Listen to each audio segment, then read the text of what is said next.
Now, have you been battling with a company over an unresolved complaint? Maybe you're stuck waiting for a refund or getting nowhere with poor customer service. Well, help is at hand. Many of you have been in touch with your dilemmas, and we've decided that there's only one thing, or rather one person for it.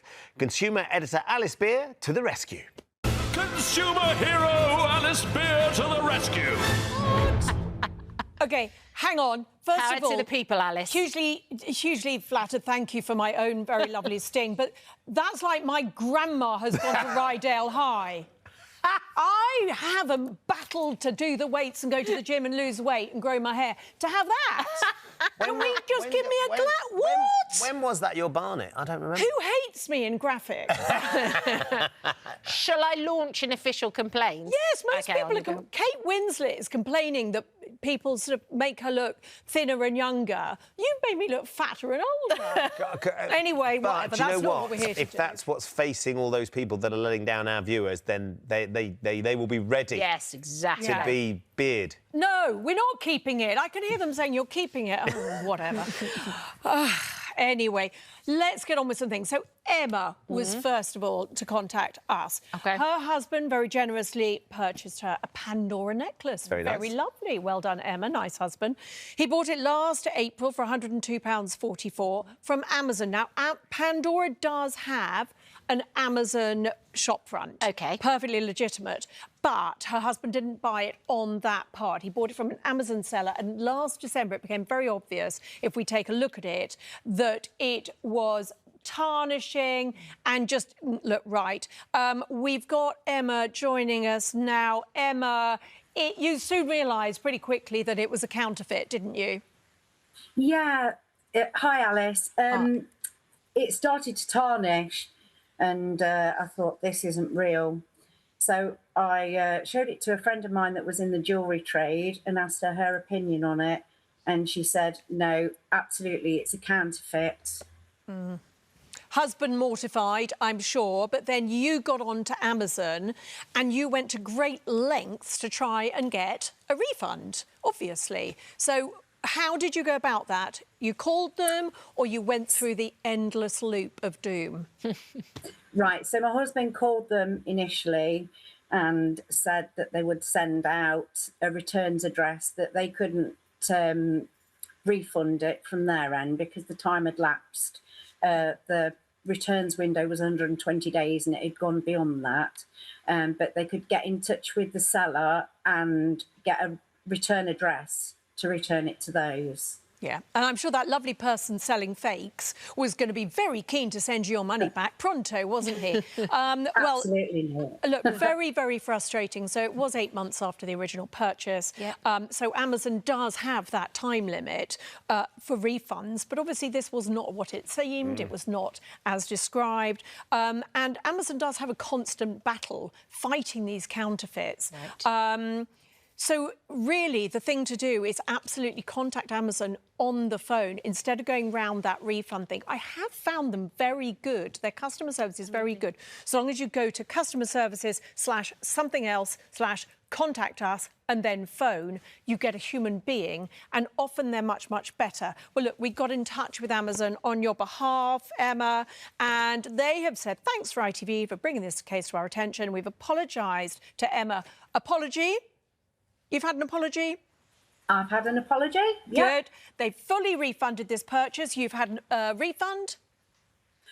It's in the process, apparently. It takes up 7 days. And they've offered her an additional gesture of goodwill. Ooh. Dying to know what what's in that hamper. You haven't had it yet, though, have you? I haven't had it yet, but I've been told that it's a cheese and wine hamper. Oh, all round Emma's. All round yours. Fantastic. Amazon says they have a zero-tolerance policy for counterfeit products, and we have proactive measures in place to prevent counterfeit products from being listed. We also collaborate with brands and law enforcement to protect our customers from bad actors attempting to abuse our store. So thank you for putting it right, Amazon.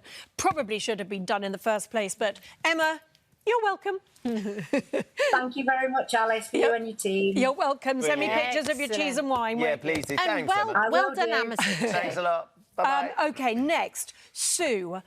She purchased a lovely cape-stroke jumper from a site called Bloom London. Take a little look at the website. It's the shop front.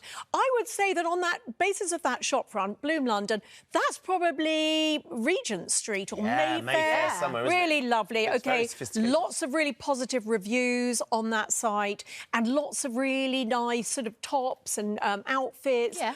Maybe women of a certain age, but really good prices. Yeah. Anyway, the jumper duly arrived, and I think we can safely say, I think we got a picture of the jumper. It was not as described. I don't think this picture really does the jumper as much disservice as it deserves. It's obviously not as described. The neck's wrong. It was horrible, tacky quality. Yeah. So Sue wanted to get it back. That's when it comes into play that they say, you can keep the jumper, you can have a refund, but don't send it back to us. You can have some money off a future purchase. Long story short, the shop is not in London. Quick AI checks would show you, and I'll tell you how to do that, that actually it's a Chinese company. Quick checks on Trustpilot would show you that every review virtually, I think it's 80%, has got 1 star. And that's only because you can't give 0 stars. It's just an AI shop front. This is strategic marketing. They're giving you the impression this is a lovely British company protected by lovely British consumer laws. And it ain't any of that, I'm afraid. So for Sue to pursue this, it's going to be very, very difficult. But please, please, please, can we just say, look at Trustpilot first, look at the reviews first. Just do an AI check. There's lots of places online where you can do an AI check. Explain what that means. Well, there's software. You just click onto it and you run something through it, be a photo or a site. You can look at the woman who runs this company, not her. She's a woman, lovely woman called Eleanor. When you put her and her lovely daughter, who looks like Princess Charlotte, put her through the AI check, it comes up with something like a 95% chance that is generated by AI. So you would know, you get this picture. And I've done nothing that you can't do Alice, at home. Sorry, you've said this AI check. Is that like a button you press? Is it a website? Yes, it's kind of like doing a reverse image check on Google. So go into Google, do AI check, and you'll come up with all these different things that you can do. I quite like copy leaks. Right. Okay. So you click on it, and then you can upload a picture. It's very easy to do. You just do a Google search for AI check. Okay. But really, really annoying for Sue. And I'm sorry, but this ends up with Tat going into landfill. And Sue's not going to get a refund. No, the only thing she can do is hit these companies where it hurts by going to her bank and checking with her bank, trying to get a charge back because she paid through a British bank and they are not going to want to be offering their services to companies like this misleading British consumers. OK. We've now got Mark, who should be joining us on the phone. Hopefully he's joining us on his Tesco mobile. Hi, Mark. Hi, Hello, Mark. yes, I am. Hello, good morning. So, Mark, let me just tell your story very quickly. So he got a new phone last year on his Tesco mobile contract. They offered him to keep his existing number, which he obviously took, signed up very happily, chugging along, and then suddenly realised that he was paying £10 for another number on the same contract. Mark, I've got to ask you, it took you a very long time to realise you were paying £10 a month, didn't it? Well, it's the family account. So there used to be 4 of us on the account, and then a daughter dropped off, so it went to 3. And then if I did look at it, give it a glance, it was like, oh, there's the 4 numbers. It didn't twig with me for ages. I hear you, and it is difficult, but we must look at those contracts because if Tesco Mobile were going to hold you to that contract, it would have run until August 2026. We've had a word with Tesco, and they have very kindly agreed that you can get out of that contract, and they're also going to refund you all those £10 that you've paid going back to August 2024. And they say that it's sort of... they've